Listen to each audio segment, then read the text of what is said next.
नमस्कार, आप देख रहे हैं न्यूज़ 1 इंडिया। मैं हूं आपके साथ आस्था तिवारी। उत्तर प्रदेश में होने वाले 9 सीटों पर उपचुनाव को लेकर के जहां लगातार सियासत गरमाई हुई है और इस गरमाई हुई सियासत में जब बात कानपुर की सीट की आती है, यानी कि सीसामऊ सीट की, तो सीसामऊ सीट को लेकर के काफ़ी ज़्यादा चीज़ें देखने को मिलती है, क्योंकि गंगा की तट पर बसा ये शहर जहां से शुरू होती है सियासत का सफ़र, और सियासत के सफ़र के साथ जब बात इरफान सोलंकी की आती है तो 22 साल से जो सूखा था वहां पर कभी कमल खिलेगा भी या नहीं, सबसे बड़ा प्रश्न तो खैर ये भी है। लेकिन इस सीट पर होने वाले चुनाव के पीछे की बड़ी वजह यही निकल करके सामने आई कि जिस तरह से विधायक को सजा सुनाई जाती है आगजनी मामले पर और 7 साल की सजा के बाद अब यहाँ पर उनकी पत्नी प्रत्याशी के बतौर समाजवादी पार्टी से खड़ी हैं, तो वहीं भाजपा अपनी रथ की सवारी करके यानी कि कमल को खिलाने के लिए सुरेश अवस्थी को मैदान में उतारा है। अब ऐसे में जो कड़ी टक्कर देखी जा रही है वो दोनों के बीच में देखी जा रही है, लेकिन इस बीच जनता की नब्ज को टटोलने के लिए हम लोग यहाँ पर आ चुके हैं और यहाँ से शुरू होगा हमारा सफर सीसामऊ सीट का, जहाँ पर बाजारों में चल करके लोगों से जानेंगे, बातचीत करेंगे, जनता की नब्ज टटोलेंगे कि आखिर जो 22 साल से यानी कि 2012 की अगर बात करें तो 2012 से जब तक विधायक बनते आए हैं इरफान सोलंकी, उन्होंने कितना काम किया और उस काम के बाद क्या वाकई भाजपा के साथ जनता जाती हुई दिखाई देगी या फिर दबदबा जो है वो इरफान सोलंकी का कायम रहेगा। क्योंकि कहा जाता है कानपुर में भौकाल तो टाइट रहता ही है, लेकिन अब कौन से प्रत्याशी अपना भौकाल टाइट करते हुए नजर आएंगे ये भी देखना होगा। और उसी के साथ ही साथ चाचा हमारे विधायक हैं, ये बात तो कानपुर में कही जाती है, लेकिन इस बार कौन से चाचा को विधायक बनाने की बात होती है उसको भी जानने की कोशिश करेंगे और क्या वाकई इस बार जो इरफान सोलंकी की पत्नी है वो आगे आती हुई दिखेंगी। ये तमाम जो बातें हैं उसको देखने के लिए चलते हैं और शुरू करते हैं इस छोटे से सफर को। सीसामऊ सीट आखिर इतनी अहम क्यों बन जाती है और जो सियासत विरासत वाली देखी जा रही है उस बीच में क्या वाकई कमल खिल पाएगा जो 22 साल से सूखा पड़ा है। तो आइए चर्चा करते हैं और जानने की कोशिश करते हैं कि कैसे इन सारी चीजों को देखते हुए नजर आ रहे हैं। क्या लग रहा है कि इस बार 22 साल का सूखा पूरा होगा? अवश्य पूरा होगा। मोदी योगी जिंदाबाद। इस समय जिस देश की जनता पूरा रुझान बना हुआ है कि जो सरकार वर्तमान में चल रही है अपराधियों के खिलाफ जिस तरह से एक युद्ध छिड़ा हुआ है और इस समय प्रशासन माना जा रहा है कि सबसे चुस्त और दुरुस्त है। आज हमारी बहन बेटी किसी भी तरह से निकल कर किसी भी रास्ते में चली जाती है आधी रात में, कोई दिक्कत नहीं हो। लगातार आरोप लगा रहा है कि इरफान सोलंकी की विरासत को पूरी तरीके जो विरासत वाली उनकी सियासत है उसको चोटिल करने के लिए उन पर अपराध झूठे आरोप लगाए गए और झूठे आरोप के ही तहत उनको सजा हो गई है 7 साल की। जनता सब जानती है, जनता ने देखा है अभी तक का जो सपा का शासनकाल भी देखा है।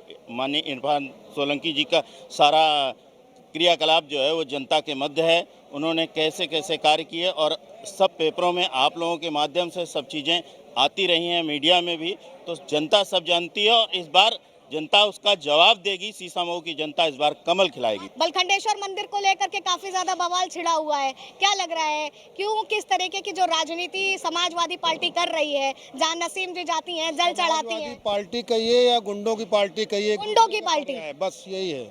ठीक है ना। इस विधानसभा में गुंडा राज को खत्म करने के लिए और वास्तव में उनके साथ सहानुभूति सब तो उस महिला के साथ होनी चाहिए जिसके साथ इस परिवार ने, इरफान ने इतनी बड़ी घटना की। सहानुभूति परिवार इसी का तो दंश इस बार इस विधानसभा के ने लगातार 22 वर्षों तक झोला है और कितना विकास हुआ ये सब देख रहे हैं। जो भाजपा ने ब्राह्मण कार्ड खेला है और समाजवादी की तरफ से ये कहा जा रहा है कि चलिए ठीक है हिंदू कार्ड खेला है, हम आपकी बात को रख लेते हैं, हिंदू कार्ड खेला है, लेकिन समाजवादी पार्टी पूरी तरीके से ये बात कह रही है कि आपसी उनके अंदर नहीं तालमेल खा रही है। सोनकर जी का टिकट दिया नहीं, इनको दे दिया तो आपस में लड़ बैठे। नहीं, ये लोगों के व्यक्तिगत हैं और इस विधानसभा में बहुत नीचे तबके से लेके बस्तियों से लेके अपर क्लास तक की जनता सुरेश अवस्थी जी को बहुत प्यार करती है। यदि पूर्व में भी सुरेश जी बहुत कम मतों से यहाँ से हारे थे, संगठन का निर्णय था यदि दूसरी विधानसभा में उनको ना भेजा जाता तो शायद ये उपचुनाव की नौबत ही नहीं आती, सुरेश जी यहाँ के विधायक होते। तो इस बार इस जनता ने माना है कि ये किसी की बपौती पुश्तैनी वाला हिसाब अब नहीं चलेगा। इस जनता ने मन बना लिया कि इस बार सुरेश अवस्थी जी को विधायक बनाना ही बनाना है। ये मतलब एक तरह से भौकाल जो है सुरेश अवस्थी जी का टाइट 100% सुरेश अवस्थी, बाकी कहीं कुछ नहीं, कोई नहीं। सुरेश जी लगातार इस बार जो चुनाव को लेकर के तैयारियों की बात की जा रही है, कैसे देखते हैं? भारतीय जनता पार्टी की पूरी तैयारी हो चुकी है। हमारे आदरणीय सुरेश जी ने, आदरणीय नितिन जी ने, आदरणीय ब्रजेश पाठक जी ने और हमारे संगठन के माननीय मानवेंद्र जी ने, माननीय प्रकाश पाल जी ने, और जिस तरीके से यहाँ के जिला अध्यक्ष जी ने सारी योजनाएं करके अंतिम दिन तक का काम बांट दिया है, मुझे लगता है बड़े उत्साह में, आपने भी देखा होगा अब की बार सीसामऊ का एक एक कार्यकर्ता अति उत्साह में है, सिर्फ 13 तारीख का इंतजार कर रहे हैं। पोस्टर नीति जिस तरीके से कायम है, उधर नसीम सोलंकी जी मंदिर जाकर के जल चढ़ा रही है। देखिए, वो गलत जगह पर जा रही हैं और बाद में उस बहन ने माना कि कुछ लोगों ने मुझसे कहा है कि जल चढ़ा दो, तो मैं चली गई और उसके खिलाफ मौलानाओं ने फतवा जारी कर दिया। अब उसके बाद वो कह रही है कि मैं सबका सम्मान करता हूँ। अरे मेरा अपना मानना है कि अगर मंदिर में आना है तो 13 तारीख के बाद आओ मेरी बहन, हम दोनों लोग साथ में बैठ के पूजा करेंगे। राजनीति का स्थान मंदिर नहीं है, ये मंदिर आस्था का केंद्र है और हिंदुओं के, करोड़ों हिंदुओं का जो ये कह रही है ना कि हमारे इंसाफ की लड़ाई है और हम जीत करके दिखाएंगे कि इरफान सोलंकी गलत नहीं है, उनको फंसाया गया। इंसाफ की लड़ाई तो आपको मालूम होना चाहिए, कोर्ट ने दे दिया है और अब भगवान की यहाँ अदालत में देखना चाहिए। जनता की अदालत तो तय कर चुकी है कि अब की बार भारतीय जनता पार्टी किसी अपराधी की मदद नहीं करने वाली। निश्चित तौर से जाना चाहिए, उनको मस्जिद में जाना चाहिए, उसको नसीब जो जिसके घर जला है उसके पैरों को धोना चाहिए और उसके बाद उससे आशीर्वाद ले कि शायद उसके पति का कुछ संकट दूर हो जाए। समाजवादी पार्टी लगातार ये कह रही है कि बंटोगे कटोगे, ये नकारात्मक नारा उनका है, हमारा तो है जुड़ेंगे और जीतेंगे, और चाहे वो सीसामऊ सीट ही क्यों ना हो, जीत करके दिखाएंगे। देखिए, वो सारी चीजें जो हैं आप भी जान रही हो कि किसको जोड़ रहे हैं, किसको काट रहे हैं। वो सारी चीजें हम सब लोगों के पूजनीय महाराज जी जो कह रहे हैं उससे सब लोगों के क्लियर संदेश है, अब की बार भारतीय जनता पार्टी के कमल का फूल खिलेगा। जी, लगातार ये बातें कही जा रही हैं कि नसीम सोलंकी तो हिंदू का घर का भी दरवाजा खटखटा रही है और मुस्लिम का दरवाजा भी खटखटा रही है। क्या सुरेश अवस्थी जी बंटोगे कटोगे नारे हट करके मुस्लिमों का दरवाजा खटखटाएंगे? मैं राष्ट्रवादी मुसलमानों का धन्यवाद देता हूँ और क्योंकि राष्ट्रवादी मुसलमान हमारा है, मैं उसके दरवाजे पे भी जाऊंगा, चौखट पर आशीर्वाद भी लूंगा, लेकिन आतंकवादी सोच रखने वाले, अपराधी सोच रखने वाले, मैं किसी भी सूरत पर उनको सीसामऊ विधानसभा में रहने नहीं दूंगा। तो इस बार जीत का निर्णय हो गया है और कमल खिलने वाला है जो 22 साल का सूखा है। बिल्कुल 100%। आप देख रही हो किस तरीके से उत्साह है। उपचुनाव को लेकर के सीसामऊ की जनता कितनी कुछ तैयार है, इसी को जानने के लिए जब हम लोग मार्केट में आते हैं तो लोगों का क्या कुछ कहना है, तो चलिए जानते हैं और जानने की कोशिश करते हैं। क्या नाम है आपका? जी, वैभव त्रिपाठी। त्रिपाठी जी, क्या लग रहा है इस बार माहौल किसका देख रहे हैं इस बार? माहौल अभी तो बीजेपी का लग रहा है और बीजेपी की यहाँ से अब सीट निकलनी भी चाहिए। पिछले काफ़ी समय से लगभग 25-30 सालों से यहाँ पे बीजेपी की सीट नहीं निकली है, तो इस बार हम लोग चाह रहे हैं कि इस बार बीजेपी की सीट यहाँ से निकले। त्योहारों की तैयारियां तो बाजारों में जोर शोर से थी, लेकिन अब चुनाव की तैयारियों को लेकर के बात करूंगी, क्या लग रहा है इस बार माहौल किसका टाइट है? देखिए, हम लोग तो पहले से देखिए भगवाधारी हैं, तो हमको तो हर तरफ भगवा में दिख रहा है। पूरा भगवा में दिख रहा है। बिल्कुल 100% रम रम में है, रोग रोग में है, मतलब ये समझिए कि रम रम के सिलसिले से अगर देखें तो बाजार के क्या निजी मुद्दे हैं? देखिए, ये तो मुद्दे तो कुछ भी नहीं है, इसमें तो उतार चढ़ाव चलता ही रहेगा बाजार में। तो बाकी कोई भी देखिए व्यापारी सही तरीके से काम करने वाला कहीं से भी डिस्टर्ब नहीं है। देखिए, बाकी उतार चढ़ाव है, ऑनलाइन का थोड़ा सा असर भी है इस चीज़ में, और बस सरकार से एक ही गुजारिश है, थोड़ा सा ऑनलाइन में सख्तियाँ करनी चाहिए जिससे ग्राहक जो है बाजार में उतरे प्रॉपर तरीके से। क्या देख रहे हैं, किसका माहौल टाइट है? यहाँ पे बीजेपी का टाइट है माहौल। बीजेपी का? बीजेपी ही क्यों चाहिए जनता को इस सीट पर, क्योंकि इस सीट से तो लंबे समय से समाजवादी पार्टी के विधायक रहे हैं। बीजेपी सिर्फ एक मुद्दे पे हमको चाहिए, बीजेपी जो है हिंदुत्व के मुद्दे पे हम लोग को स्ट्रांग करती है, बस इसके लिए बस यही मुद्दा बहुत है हमारे लिए। सीधे यही जानना चाह रहे हैं कि इरफान सोलंकी की छवि जनता के जहन में क्या है? मैंने बताया तो ना, 3 बार के यहाँ के विधायक जो है, मुझको उनकी शक्ल नहीं याद होगी। अब पेपर में ना देखूं तो मैं उनको शक्ल नहीं जानता हूँ, क्या पता इससे ऐसा मिला विधायक का यहाँ पे। बिल्कुल। तो देखिए, सवाल तो यही है कि लगातार जिस तरह से लोग तो विधायक बन जाते हैं, बड़े बड़े पद को हासिल कर लेते हैं, लेकिन जनता के बीच जब जाएंगे तभी तो चीज़ें क्लियर होंगी और जनता किस तरह से इन बातों को कह रही है, मुखर रूप से अपनी बात को रख रही है, वो साफ तौर पर देखने को मिलता है कि जब विधायक बनते हैं, विकास की बात करते हैं, बड़ी बड़ी बातें, क्योंकि ये चीज़ें तो बहुत कही जाती हैं कि वोट मांगना होता है तो हर प्रत्याशी हर एक दुकान पर, हर एक घर का दरवाज़ा खटखटाता है, लेकिन जीत के बाद आखिर वो कौन सा काम करके दिखाता है? उपचुनाव है और उपचुनाव को लेकर के हर पार्टी अपने अपने दावे ठोक रही है, लेकिन जनता किसके साथ? जनता तो जो है केवल उसके साथ रहेगी जो काम कराएगा। और मेन चीज़ है ये जो चुनाव होता है ये आम जनता के लिए होता है और इसमें देखिए हम लोग तो बीजेपी के सपोर्टर हैं तो पहले उसी को जो है प्रेफर करते हैं। ठीक है, बीजेपी के सपोर्टर होना एक अलग बात हो जाती है, लेकिन हम जमीनी मुद्दों की जिक्र करते हैं तो यहाँ पर कौन कौन सी दिक्कतें अभी ऐसी हैं जिन पर ना तो जो पूर्व विधायक रहे उन्होंने काम किया हो और या फिर जो प्रत्याशी आपके पास आ रहे हो वो कह रहे हो कि हम वो काम करवाएंगे, आप हमें वोट दें? देखिए काम तो ऑलमोस्ट अगर देखा जाए तो कोई ऐसा काम नहीं हुआ जिसमें हम लोग संतुष्ट रहें। सबसे पहली चीज़ मार्केट का जो सुंदरीकरण है, जो यहाँ की पार्किंग व्यवस्था है, जो यहाँ का जो है क्षेत्र का विकास होना चाहिए, वो किसी भी प्रकार का कोई काम नहीं हुआ है। और जैसे आज से 20 साल पहले 25 साल पहले मार्केट थी, आज भी वैसी ही है, इसमें कोई चेंजेस नहीं आया है। बिल्कुल चेंजेस, देखिए ये तो बाजारों का जिक्र हो गया, लेकिन कहा जा रहा है इन उपचुनाव में भी जो है धर्म नीति जो है बहुत ज़्यादा तरीके से उजागर है। जहां एक तरफ बटोगे कटोंगे की राजनीति के पोस्टर लगते हैं तो दूसरी तरफ जुड़ेंगे तो जीतेंगे के राजनीति के पोस्टर लगते हैं। क्या जनता इन सारे पोस्टर से भ्रमित होगी? देखिए ये सब चीज़ें तो मुद्दा तो ये बहुत सालों से चल रहा है, तो इसमें ज़्यादा जनता बहुत समझ गई है, तो ज़्यादा जो है कोई इन सब चीज़ों पे ध्यान नहीं देता है। हिंदू मुस्लिम का कोई ऐसा रोल नहीं रहता है, सब लोग अपने अपने आपस में जानकारी में सब लोग एक दूसरे रहते हैं और कोई ऐसा हम लोगों को कोई ना उनसे हमको कोई दिक्कत रहती ना उनको हमसे दिक्कत रहती है। ये तो नेता नगरी का काम है, वो सब तो उन लोग अपने हिसाब से रोटी सेकते रहते हैं और हम लोग। इरफान की छवि की बात करें तो जनता के जहन में क्या है? छवि देखिए सबकी सही है, ऐसा नहीं है कि हम किसी को गलत बोले, किसी को देखिए हम कोई अच्छे से किसी को जानते तो है नहीं, तो हम किसी के बारे में काहे गलत बोलेंगे, चाहे इरफान हो, चाहे बीजेपी के हो, चाहे कांग्रेस के हो। काम के प्रति पूछ रहे हैं। काम के प्रति तो काम तो देखिए उनके थ्रू हुए हैं, उनके पापा के समय में भी काम हुए हैं, तो मतलब एक कह सकते हैं कि मतलब काम में कोई ऐसी कमी नहीं है कि जो भी देखिए आता है थोड़ा बहुत काम तो करता ही है। इरफान की छवि जहन में क्या है आपके? इरफान की छवि अपनी जगह ठीक है, मगर जो हमारे यहाँ आप समझिए सरकार जिसका होती है उसी का काम होता है, इसीलिए हाँ जिसके हाथ में लाठी हो, हाँ मतलब जिसकी लाठी उसकी भैंस, यही कहावत जो कही जाती है। क्या लग रहा है इस बार माहौल क्या है?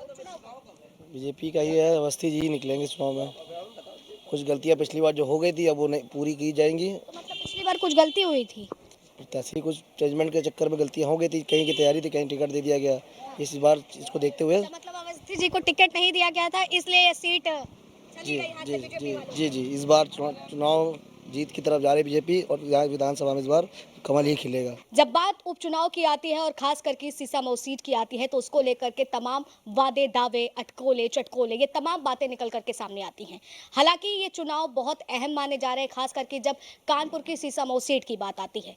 22 साल से वर्चस्व में यहाँ पर इरफान सोलंकी हैं और ये भी बात कही जाती रही है कि ये पूरी तरीके से विरासत वाली सियासत है, लेकिन इस बीच जो पूरी तरीके से विधायकों को सजा होती है और अब ये सीट पूरी तरीके से खाली है, लेकिन इस बीच वो तमाम चीज़ें जो है देखने को मिल रही है, उसी पे ही चर्चा करने के लिए आज हम लोग कानपुर में मौजूद हैं और खास करके जो समाजवादी पार्टी का पूरा नेतृत्व कर रहे हैं और इसी के साथ ही साथ नसीम सोलंकी के पीछे बड़ा हाथ बन करके जिनको देखा जा रहा है इस चुनाव में अक्सर नजर आने वाले अमिताभ वाजपेयी जी हमारे साथ हैं। हालांकि जब राजनीति की बात आती है और अमिताभ वाजपेयी का जिक्र होता है तो यकीनन बॉलीवुड के अमिताभ और राजनीति के अमिताभ दोनों को एकदम बिग बी के तरह देखा जाता है और इसी को लेकर के चर्चा करेंगे। हमारे साथ अमिताभ वाजपेयी जी मौजूद हैं। सर सीधे सवाल करूंगी आपसे, इस बार के उपचुनाव को लेकर के क्या कुछ तैयारियां हैं और क्या कुछ ऐसा लगता हुआ नजर आ रहा है कि जो राजनीति भाजपा कर रही है उसके आगे ये विरासत वाली सियासत कहीं हाथ से ना निकल जाए?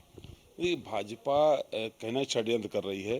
भाजपा ने छल से और अपने सत्ता के अहंकार के बल से इस सीट को जबरिया खाली करा। ये थोपा हुआ उपचुनाव है, इस चुनाव की कोई आवश्यकता नहीं थी।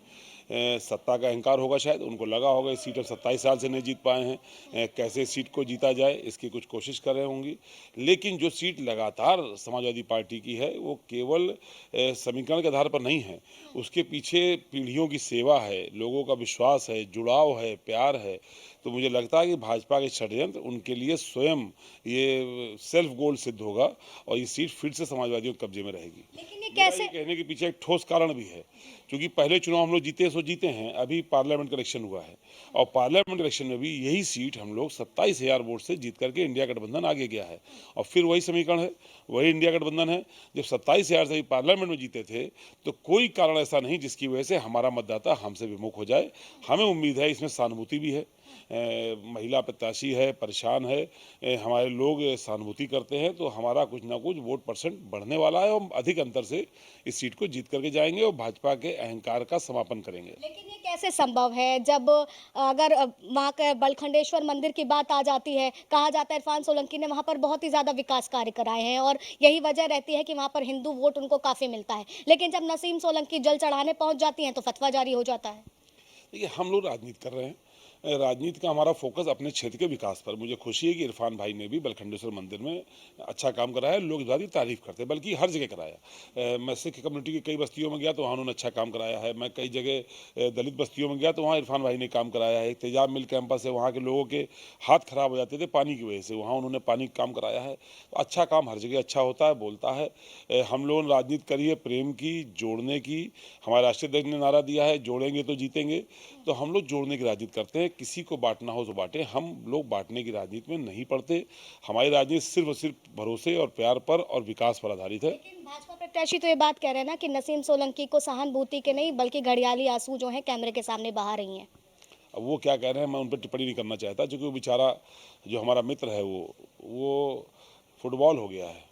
पहले वो शीशा मुंह से लड़े, उनको पता नहीं कैसे किक किया गया, वो आर नगर गिरे आकर के। अब आर नगर से उनको फिर बाउंस कर दिया गया, बाउंस बैक हो गए शीशा मुंह में। तो मुझे लग रहा है उनकी हैट्रिक बनाने की इच्छा है और वो हैट्रिक की ओर सफलतापूर्वक बढ़ रहे हैं। तो कहते आ रहे हैं ना, मैं तो क्लीन बोल्ड पर विश्वास करता हूँ और इस बार देखिए क्लीन बोल्ड करके दिखाऊंगा। अब वो प्रयास कर लें, अपना प्रयास कर लें। किसी का घर बर्बाद करके अगर आप आबाद होने की सोच रहे हैं तो ईश्वर आपको माफ़ नहीं कर सकता। आप किसी की बर्बादी में किसी की आबादी नहीं हो सकती। हम सब ईश्वर को मानने वाले लोग हैं। हमें अगर आप लोकप्रिय होते तो आप जनरल इलेक्शन में जीत करके आ जाते। आप लोकप्रियता के आधार पर नहीं आ रहे हैं, आप सत्ता के अहंकार के बल पर आ रहे हैं। अहंकार तो रावण का भी नहीं चला, ये तो बहुत छोटे लोग हैं। मुझे लग रहा है इस बार ये वॉलीबॉल पंचर होने वाली है। आखिरी सवाल लूंगी, वाजपेयी जी आप हमें ये बताइए कि जिस तरह से इस बार चुनाव को लेकर के देखा जा रहा है, भाजपा के अंदर दलित और ब्राह्मण वाली लड़ाई भी देखी जा रही है, उसका फायदा नसीम सोलंकी को कितना मिल सकता है? नसीम के साथ सारे वर्ग रहते ही थे, इरफान को सब वर्ग के लोग वोट करते थे, तो वो कोई फ़ायदा अलग से नहीं मिलना। लेकिन हाँ, ये घटना तो हुई जब भाजपा ने स्वयं अपने अंदर ये उठाया कि हम दलित को वोट करेंगे, टिकट देंगे। महीनों से हम लोगों ने अखबारों में पढ़ा, आप चैनलों ने भी दिखाया। तो उसके बाद एक फ़ोटो जारी हुई, पर्चा खरीदवा दिया गया, फिर वो टिकट फट गया, कहीं रास्ते में टीटी मिल गया, टीटी ने टिकट फाड़ दिया। फिर वो सफाई आती रही भाजपा की तरफ से। अब उन्होंने एक वीडियो भी जारी किया है सम्मानित नेता का, जिनका मैं हृदय से सम्मान करता हूं, ऐसे नेता का उन्होंने वीडियो भी जारी किया है। और मुझे लगता है ये डैमेज कंट्रोल है। अगर जब कहीं फटा होगा तभी तो रफू कर रहे हो, कुछ तो हो गया है ना, तभी तो रफू करते घूम रहे हो। तो ये जो पहले से भी अधिक मात्रा में दलित वोट और हिंदू वोट, जिसको ये भाजपा अपनी बपौती समझती है, वो नसीम को मिलने जा रहा है। कहीं ना कहीं महिलाओं में एक ये बात आई कि बेचारी शब्द जो चल रहा है, ये बहुत बड़ा असर डालने वाला है। बेचारी नसीम। और एक लोग कहते हैं कि इरफान के साथ जो हुआ वो गलत हुआ और जो हुआ वो ज़्यादा हुआ। ये ज़्यादा हुआ और गलत हुआ जो शब्द चल रहा है ये हवाओं में, ये बहुत बड़ा अंतर चुनाव में डालेगा। पहले से भी जीत का अंतर बढ़ने वाला है। विरासत वाली जो सियासत है, इसको धूमिल करने का प्रयास किया गया है। विरासत कुछ नहीं होता। विरासत क्या होता है? ये सेवा की विरासत है ना।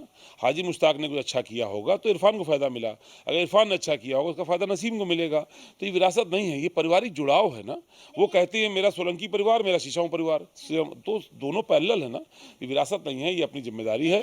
उस जिम्मेदारी को सहजना है। जिन लोगों से वादा किया था कि आपका साथ निभाएंगे, उनका साथ निभाना। क्यों नहीं? आखिर आप उस महिला की तारीफ करती हैं कि इतने बुरे वक्त में भी उस महिला ने हिम्मत करी है और चुनाव लड़ रही है। चाहते तो घुटने टेक देती सरकार के सामने, अपने पति की रिहाई की भीख मांग लेती, लेकिन उस महिला ने घुटने नहीं टेके हैं। अपने परिवार की सुरक्षा कर रही है और लड़ाई लड़ रही है जनता के अधिकारों की भी। लेकिन जिस परिवार की आप बात कर रहे हैं, इस परिवार में फूट भी तो कहीं ना कहीं पड़ गई है, क्योंकि फतवा जारी हो गया, मुसलमान वोट कट नहीं सकते।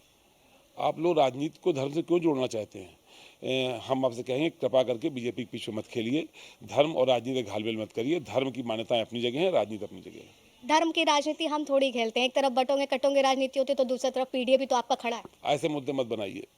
सकारात्मक महंगाई मुद्दा है, बेरोजगारी मुद्दा है, अच्छा स्वास्थ्य मुद्दा है, लोग ज़रूरतें पूरी नहीं हो रही हैं, लोगों ने दिवाली में बड़ी मायूसी से मनाई है। तो ये भी मुद्दे हैं, इन मुद्दों पर रहिए। हम लोगों को धर्म के इस बुलावे में नहीं पड़ना चाहिए। उपचुनाव की जब बात आती है और खासकर की कानपुर के सीसामऊ सीट की बात आती है, वो लड़ाई जो पूरी तरीके से वर्चस्व के नाम पर लड़ी जा रही है, जहां पर सहानुभूति कार्ड भी है और जातीय कार्ड भी है। लेकिन सबसे बड़ा सवाल ये है, क्योंकि जब इस सीट पर इरफान सोलंकी की बात आती है, जो 22 साल से लगातार यहाँ पर विधायक रहे हैं, उन्होंने 22 साल में अपना वर्चस्व स्थापित किया है, लेकिन जो उनके ऊपर इस वक्त समस्या आई है, जिस तरीके से उन पर तोहमत लगी, आरोप लगे, और वो उस आरोप के पीछे क्या कुछ वो राजनीति थी, क्या कुछ पूरी तरीके से इस पूरे राजनीतिक समीकरण बैठाए गए। हालांकि अब जब यहाँ पर चुनाव हो रहे हैं तो उनकी पत्नी नसीम सोलंकी जी यहाँ से बतौर प्रत्याशी हैं समाजवादी पार्टी से, तो उनसे बात करेंगे और जानने की कोशिश करेंगे कि इस बार के चुनाव में कितनी तैयारी है और क्या कुछ परिवर्तन की राह देखी जा रही है। आपका बहुत बहुत स्वागत है नसीम जी हमारे चैनल पे। नसीम जी, सीधे आपसे हम सवाल लेंगे और जानने की कोशिश करेंगे कि इस बार आप अपने लिए चुनौतियां क्या देख रही हैं, क्योंकि इरफान सलाखों के पीछे हैं और अब इस सीट पर आपको ही उनकी विरासत को बचाना है। नहीं, कोई चुनौती नहीं है, अल्हम्दुलिल्लाह सब है मेरे साथ। और जो मेरे पापा ने, ससुर जी ने जो मरून में काम करा था, उनका भी काम है, और उसके बाद जो मेरे शौहर 4 बार से जीते हैं, तो वो कहीं ना कहीं है उन्हीं का काम और उन्हीं के चीज़ों को जनता को याद भी है। और हमें अभी तक तो बहुत अच्छा सबसे रिस्पांस मिल रहा है, तो बहुत हमें चुनौती दिख नहीं रही कहीं पर। इस तरह से भाजपा ने अपना प्रत्याशी ब्राह्मण कार्ड खेला है यहाँ पर, तो उसमें क्या लगता है कि आपके हिंदू वोट कट सकते हैं? वो पहले भी लड़ चुके हैं, एक बार विधायक जी के सामने और एक बार अमिताभ भाई के सामने, तो इससे बहुत ज़्यादा हमें नहीं लगता ऐसा कुछ है।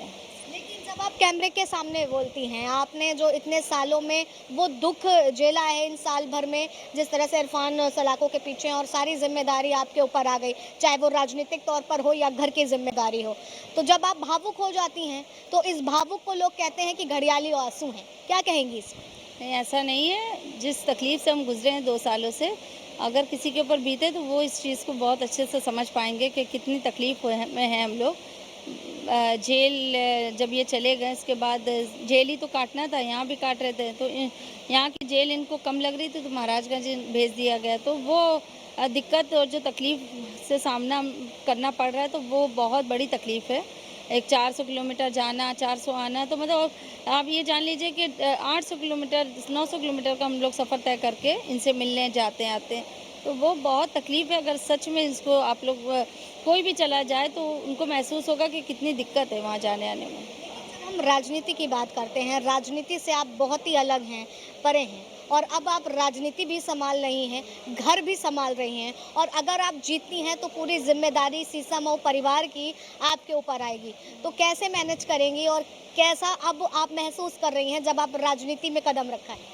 मैंने अब जो है मन बना लिया कि बिल्कुल अब हमको एक ही काम करना है, तो अब हमने घर से भी अपने आप को फ्री कर लिया है। मम्मी है, लोग घर देख रहे हैं, तो जब जिस काम में लग गए तो इंशाल्लाह उसमें हमें कामयाब होना है और हर लिहाज से होना है। भाई हमें वोट जनता इसलिए देंगी कि हम उनके बीच में रहें, उनके साथ जो है बात होती रहे, उनकी चीज़ों को सुनते रहें, तो हम जिस किरदार में रहेंगे उसमें बिल्कुल ढल जाएंगे। तो अगर विधायक इंशाल्लाह बन जाते हैं तो हम पब्लिक में भी उतना ही समय देंगे जितना मुझे देना होता है। कुछ मुद्दे रहेंगे, अगर आप जीतती हैं तो कौन से वो बड़े बड़े काम हैं जो आप करवाएंगी, जो इरफान के सलाखों के पीछे जाने से ये सीट खाली है और इतने दिनों में विकास नहीं? काम तो नहीं हुआ है 2 सालों में। काफ़ी जगह जब हम जाते हैं तो लोगों की बस यही तकलीफ़ भी होती है कि काम नहीं हुआ है 2 दिन में। पानी की 2 सालों में पानी भी कहीं नहीं पहुंच पा रहा, बहुत जगह वो गलियां हैं टूटी फूटी, तो है काफ़ी विकास के बहुत सारी जो है लोगों को नहीं मिल पाया 2 साल में। तो कोशिश करेंगे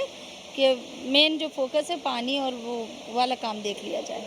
आखिरी सवाल लूँगी नसीम जी, ये सीट आपके लिए जीतना कितना ज़रूरी है?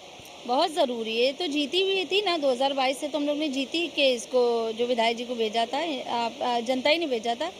अब इसको जबरिया खाली हुई है, जो भी हुई है, जो भी तरीका रहा होगा मुझे नहीं मालूम, पर अब इसको जो है चुनौती है, मैदान में आए तो ये जीत आपके शौहर के मतलब कि इंसाफ की जीत होगी इंशाल्लाह, क्योंकि ये इंशाल्लाह जीतने के बाद सब लोग जान जाएंगे कि नहीं हमारी चॉइस सही थी। हमारा निर्णय सही था, ये बात हमारी जीत से तय हो जाएगी। नसीम सोलंकी का ये कहना है और सर्वधर्म हमारे अपने हैं। अगर हम प्रत्याशी बतौर जीतते हैं तो यकीनन हम काम हिंदू के लिए भी करेंगे, मुस्लिम के लिए भी करेंगे, सिख के लिए भी करेंगे और ईसाई के लिए भी करेंगे।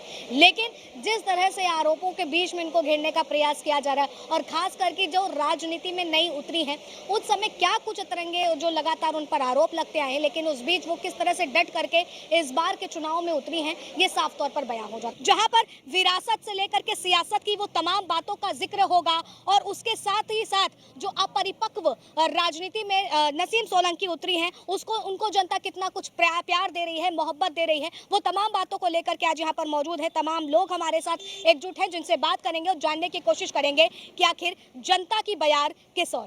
क्या नाम है आपका? आसिफ कादरी। आसिफ जी, क्या लग रहा है इस बार का माहौल कानपुर का क्या है और खास करके सीसामऊ सीट का? हमेशा का माहौल यहाँ पे समाजवादी पार्टी का रहा है। जो विधायक हाजी इरफान सोलंकी साहब ने सीसामऊ विधानसभा में प्यार मोहब्बत आपसी सौहार्द बढ़ाया है, उसी का हम लोग काटेंगे। भाभी नसीम सोलंकी इस तरह प्रत्याशी बन के आई है। मुस्लिम ही नहीं, हिंदू, हर जाति हर समाज का वोट उनके साथ में है और जहाँ जहाँ जा रहे हैं हम लोग वहाँ बेहतरीन और अच्छा रिजल्ट मिल रहा है। क्या लग रहा है कि इस बार नसीम सोलंकी जो अपरिपक्व राजनीति में उतरी हैं, जिनका राजनीति से कोई वास्ता नहीं है, जनता स्वीकार करेगी? निश्चित रूप से जनता स्वीकार करेगी नसीम सोलंकी जी को।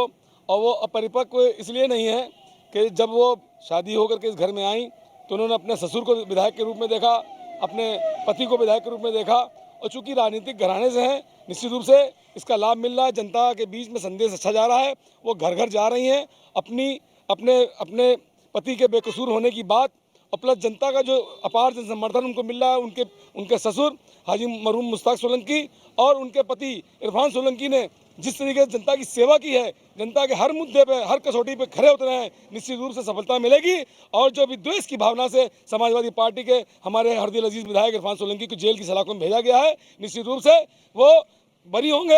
आज नहीं तो कल जनता अपने मताधिकार की वोट की चोट से उनको बताएगी योगी आदित्यनाथ की सरकार को कि मेरा विधायक निर्दोष था और जनता ने अपने वोट की चोट से उसको दोबारा चुन के उनकी पत्नी को चुन के सदन में भेजा है। जब बटेंगे कटेंगे की बात आती है तो फिर वो नारा किधर चला जाता है? जनता का साथ, जनता का विश्वास। देखिए, ये सब चीज़ें जो गवर्नमेंट कर रही है, चाहे उत्तर प्रदेश की सरकार हो चाहे प्रदेश की सरकार हो, ये अपनी जो नाकामी है उसको छिपाने के लिए इस तरह की चीज़ें इनके यहाँ एक्सपेरिमेंट होता है। टाइम टू टाइम ये चीज़ें लाते हैं। तो जनता को जो है, जो मेन जनता की जो समस्याएं हैं, महंगाई जो है, सड़क, पानी, बिजली, जो मूलभूत सुविधाएं जनता को मिलनी चाहिए वो सरकार दे नहीं पा रही है। इस वजह से वो इन सब चीज़ों को, ये सब नए नए फार्मूले या एक तरीके से जुमले लेकर के आती है। इन सब बातों कोई असर नहीं जनता के ऊपर। तरीके से भाजपा जो है जुमलेबाजी कर रही है। अगर ये उपचुनाव को भी देखें तो बिल्कुल सही, वो बिल्कुल उनको मौका मिला, जैसे योगी आदित्यनाथ जी को मौका मिला, 7 साल ये 2 टर्म मिला, उसके बाद में जो है काम अगर किया होता तो ये सब चीज़ें कहने की ज़रूरत ही नहीं पड़ती है।